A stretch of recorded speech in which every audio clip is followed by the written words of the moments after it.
في القلب مشاعر أخفيها قد أشرقت الشمس عليه. بسم اللہ الرحمن الرحیم. اعتکاف کی قسمیں. حضرت عبداللہ ابن عباس رضی اللہ تعالیٰ عنہ سے روایت ہے کہ رسول اللہ صلی اللہ علیہ وسلم نے اعتکاف کرنے والے کے بارے میں فرمایا، وہ اعتکاف کی وجہ سے گناہوں سے بچا رہتا ہے، اس کی نیکیوں کا حساب ساری نیکیاں کرنے والے بندوں کی طرح جاری رہتا ہے اور نامہ اعمال میں لکھا جاتا رہتا ہے. ایک وہ بندہ ہوتا ہے جو باہر نیکیاں کر رہا ہوتا ہے، نماز جنازے میں شریک ہو رہا ہے اور لوگوں سے مل رہا ہے، عیادتیں کر رہا ہے، تو یہ سارے ثواب معتکف کو فری میں مل رہے ہوتے ہیں اور گناہوں سے بھی وہ بچا رہتا ہے.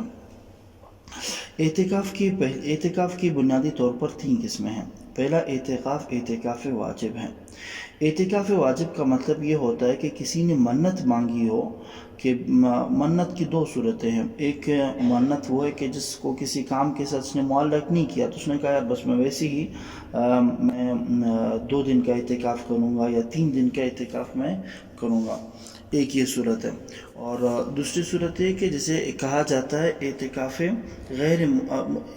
معلق. اعتکاف معلق کا پھر مطلب یہ ہوتا ہے کہ میرا فلان کام ہو جائے، فلان کام ہونے کے بعد میں پھر 4 دن کا یا 5 دن کا یا 10 دن کا جتنے کا بھی اس نے اعتکاف کا منت مانا تھا، تو پھر اس صورت میں پھر وہ اعتکاف کرے گا. ان دونوں صورتوں میں اس کے لیے اعتکاف کرنا واجب ہے. اور اعتکاف کی جب نیت ہوتی ہے اور اعتکاف کی جب منت مانی جاتی ہے تو اعتکاف کے ساتھ روزہ بھی خود بخود واجب ہو جاتا ہے، کیونکہ اعتکاف واجب کے لیے روزہ شرط ہوتا ہے. جب کوئی شخص اعتکاف کرے گا تو اس کے لیے روزہ رکھنا بھی ضروری ہے. بلکہ اگر کوئی شخص یہ نیت کر لے کہ میں اعتکاف کروں گا بغیر روزے کے، تب بھی اس کو اعتکاف کی صورت میں روزہ رکھنا لازمی اور ضروری ہوگا. یہ تو بات تھی اعتکاف واجب کے متعلق.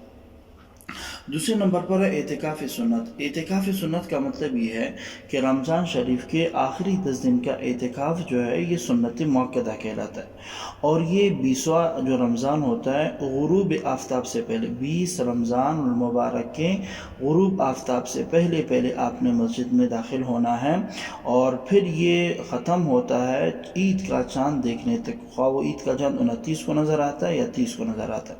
یہ اعتکاف سنت ہے. رسول اللہ صلی اللہ علیہ وسلم بڑی پابندی سے یہ اعتکاف فرمایا کرتے تھے اور کبھی آپ نے اس کو چھوڑا بھی نہیں، اور صحابہ کرام رضوان اللہ تعالی مجمعین کو بھی بڑی تاکید فرمایا کرتے تھے.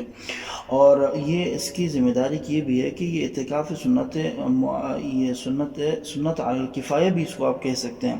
سنت الکفایہ کا مطلب یہ کہ اگر محلہ یا بستی میں بعض لوگ اگر یہ اعتکاف کر لیں گے تو سارے کے سارے محلے سے اس کی ذمہ داری سے سبکدوش ہو جائیں گے.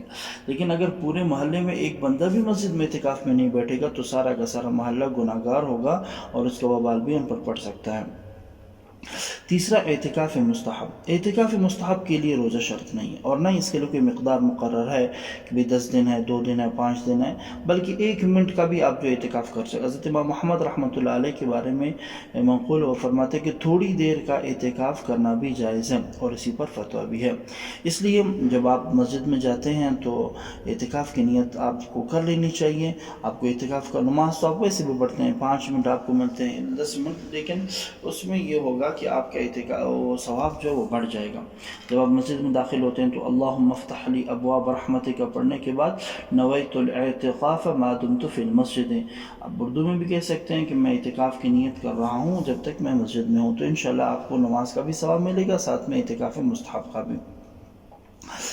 اعتکاف مسنون کے متعلق ایک بات ذہن نشین کر لیں کہ 20 رمضان المبارک کا یعنی کہ جو افطاری ہے اس کی افطاری سے پہلے آپ نے مسجد میں جا کر کے موجود ہونا ہے. آپ یوں کر لیں کہ افطاری ہی اپنی جو ہے اس یعنی کہ 20 رمضان کی جو افطاری ہے وہ مسجد میں کر لیں پہلے سے. اگر آپ مغرب کے بعد جائیں گے، اگر 1 منٹ بھی آپ تاخیر سے گئے تو آپ کو اعتکاف مسنون جو ہے پھر نہیں ملے گا، آپ اس سے جو ہے پھر محروم ہو جائیں گے.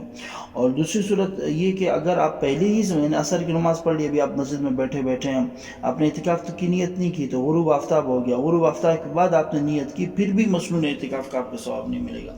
اعتکاف مسنون کے لیے اگر آپ مسجد ہی کے اندر موجود ہیں تو غروب آفتاب سے پہلے آپ نے نیت کر لینی ہے. مسجد میں ہیں بھی نیت کر لیں, اگر باہر نہ تو اعتکاف کی نیت سے مسجد میں چلے جائیں. اور اعتکاف کی نیت بالکل یہی ہے کہ اعتکاف کے ارادے سے آدمی مسجد میں داخل ہو جائے. زبان سے بھی کہہ دے تو مثلا میں 10 دن کی اعتکاف کی نیت کرتا ہوں تو یہ بھی بہتر ہے. اور اپنے محلے کی مسجد میں اعتکاف کرنا یہ سب سے زیادہ بہتر ہے. حقوق کے اعتبار سے اپنے محلے کی مسجد ہی کا زیادہ حق ہے, اس لیے محلے کی مسجد میں اعتکاف کرنا بہتر ہے. جو شخص محلے کی مسجد میں اعتکاف کرے گا اس کو اپنے اعتکاف کا ثواب بھی ملے گا, اور ساتھ میں جو محلے کی سنت ہے اس یعنی کہ اگر کوئی آدمی نہیں بیٹھتا ہے تو اس کا وبال محلے پہ پڑتا ہے تو اس وبال سے بھی انسان سبکدوش ہو جاتا ہے اور اس کا ثواب اس کو ملے گا. لہٰذا اپنے محلے کی مسجد میں اعتکاف کرنا بہتر ہے. پھر اس کے بعد جو ہے دوسری بڑی مسجد میں اعتکاف کرنے سے زیادہ افضل ہے کہ انسان اپنی مسجد میں کرے. انشاءاللہ آنے والے تمام 3 سے 4 درس اعتکاف ہی کے متعلق ہوں گے. اللہ پاک